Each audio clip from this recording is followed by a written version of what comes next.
Сәлем достар, бұл уақытпен өлшеу YouTube каналы. Алғашқы шығарылымымыз сіздерге ұнады деген ойдамыз. Алдағы уақытта мұндай видеолар көп болады. Сол себепті YouTube каналымызға тіркелуді, қоңыраушаны басуды және пікір жазуды ұмытып кетпейміз. Тіркелдік бе? Ал ендеше кеттік. Бүгінгі тақырып үлкен тарихы бар, сиқырлы әлемге саяхат жасайтын көп көрерменнің көзайымына айналған Гарри Поттер фильмі. Сену қиын, бірақ Гарри Поттердің алғашқы фильмі 20 жылдан астам уақыт бұрын шыққан. Осы уақыт ішінде кішкентай актерлардың өмірлерінде біраз өзгерістер болды. Біреуі әлемге әйгілі жұлдызға айналды, біреуі киноны мүлдем тастады, ал біреуі әлі күнге дейін Гарри Поттер кейіпкерлерін косплейлейді. Олардың тағдыры қалай болды? Бүгін осы сұраққа жауап іздейміз. Дэниел Рэдклифф Гарри Поттер рөлін сомдаған актер. Рэдклиффтің мансабы керемет болды. Оған Гарри Поттердің рөлінен шығу өте қиын болды. Ол әртүрлі фильмдерде ойнады. Атап айтсақ, «Женщина в черном» мистикалық триллерінде жалғызбасты әке рөлін, «Убей своих любимых» фильмдегі жас белсенді рөлін, «Иллюзия обмана» 2 фильмдегі жемқор кәсіпкер, «Иллюзия обмана» 2 фильмінде мәйттің, «Пушки Акимбу» фильмінде шапан мен тәпішке киген авантюристі ойнады. Ол сондай-ақ «Переломном моменте» фильмінде Рокстер ойын студиясының негізін қалаушы және «Побеги из Притории» фильмінде өз рөлін жақсы ойнап шықты. 2022 жылы Рэдклиффпен бірге тағы бір фильм шығады. «Затерянный город» шытырман оқиғалы комедиясы. Сонымен қатар бұл фильмде Сандра Буллок пен Чейнинг Татум ойнайды. Эмма Уотсон, Гермиона Грейнджер. Гарри Поттерден кейін актриса мектепке оралғысы келді, бірақ сонда да мансабын жалғастырды. «Балетных туфельках» фильмінде басты рөлді сомдады. Келесі әйгілі жұмыс «Хорошо быть тихоней» мелодрамасы болды.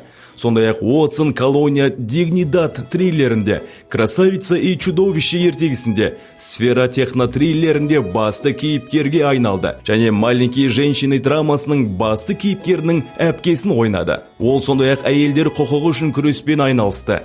Және жергілікті тұрғындарға білім алуға көмектесу үшін Бангладеш пен Замбияға да барды. Ол Біріккен ұлттар ұйымының ізгі ниет елшісі деп жарияланды. Ол «Он для нее» науқан ұйымдастырып, онда ол еркектерді гендерлік теңдікті жақтауға шақырды.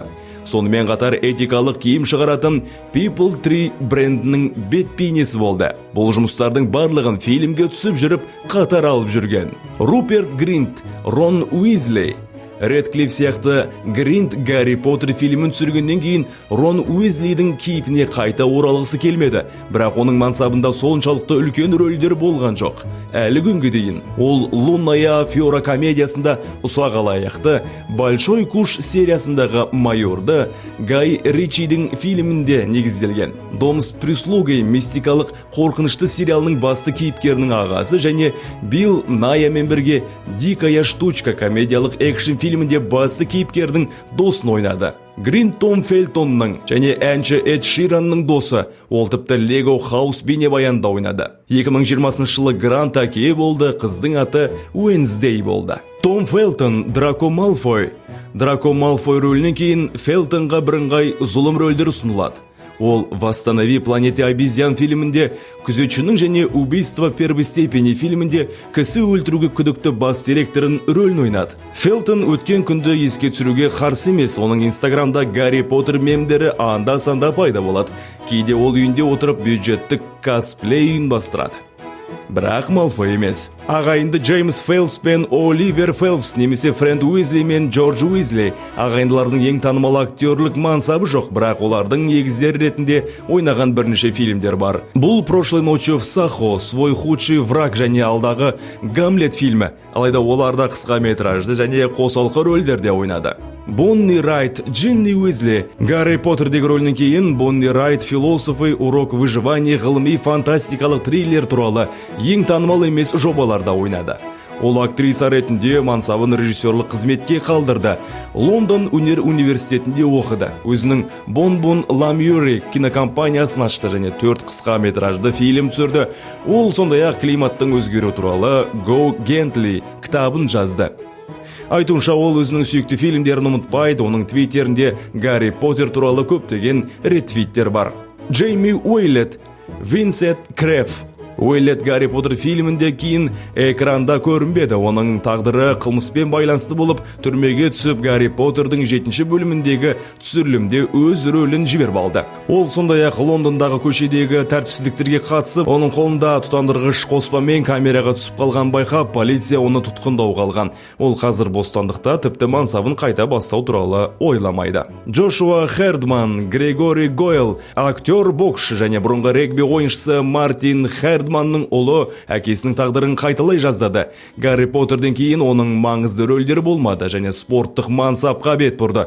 5 жыл оқығаннан кейін джиу-джитсу Хердман ММА-да дебют жасады. Төрешілердің шешімімен 2 рет жеңіске жетті және бұдан бұлай айтарлықтай деңгейде өнер көрсетпеді. Мэтью Льюис, Невил Долгопупс. Келісімшарт бойынша Льюис ебедейсіз Пуфтың келбетін өзгерте алмады, бірақ Гарри Поттер аяқталғаннан кейін ол танымастай өзгерді. Ол «Улица Потрошителя» қылмыстық драмалық сериалында, «Счастливая долина» триллерінде, «До встречи с тобой» мелодрамасында және «Конченая» драмалық триллерінде ойнады. Эванна Линч, Полумна Лавгуд Гарри Поттерде түсірілім алдында да Эванна Джоан Роулингпен хат жазысқан. Джоан Роулинг деген кім десеңіздер, ол Гарри Поттер романының авторы. 11 жасар Линч анорексиямен ауырды және жазушы оны хатта қолдады.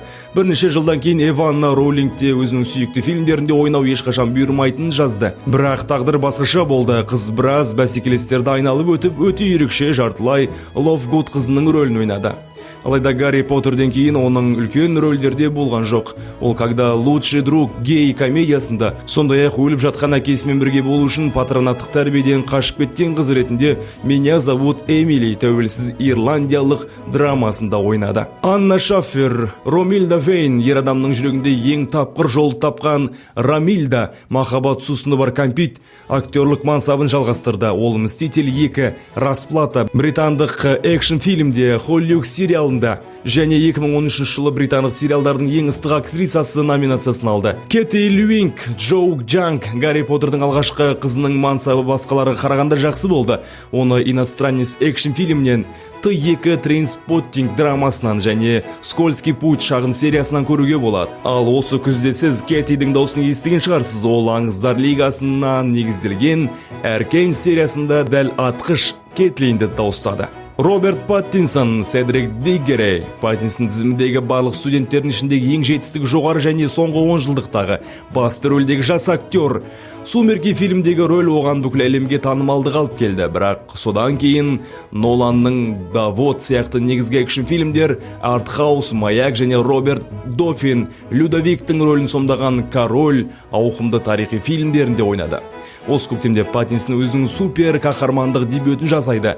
Мэтт Ревздің жаңа фильмінде Бэтменнің қандай болатынын көрейік. Альфред Энох, Дин Томас. Гарри Поттерден кейін Энох сериалдарда белсенді бола бастады. Ол «Национальный театр», «Убийство на пляже», «Маунт Плезант», «Шерлок», «Как избежать наказания за убийство» фильмдерінде Виола Дэвиспен бірге ойнады.